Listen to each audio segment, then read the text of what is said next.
Nais sa may palagay ni Senador Antonio Trillanes IV sa DPWH Provisional Blacklist ang Hillmarks Construction Company na siyang gumawa sa Makati Building 2. Ipinagutos din ng Senador sa Commission on Audit na ipatigil muna ang mga pending payments para sa Hillmark hanggang sa maresolba ang issue ng umunoy overpricing sa nasabing gusali.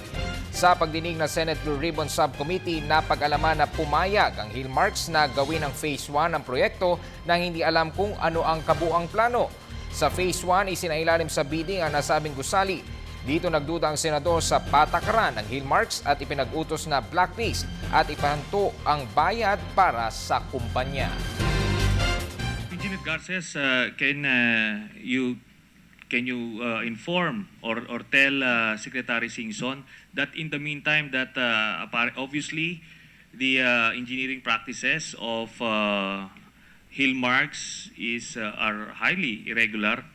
Can you put them in a provisional blacklist? And for the COA, can you instruct the different government agencies dealing with Hillmarks to withhold further payments until we resolve this issue,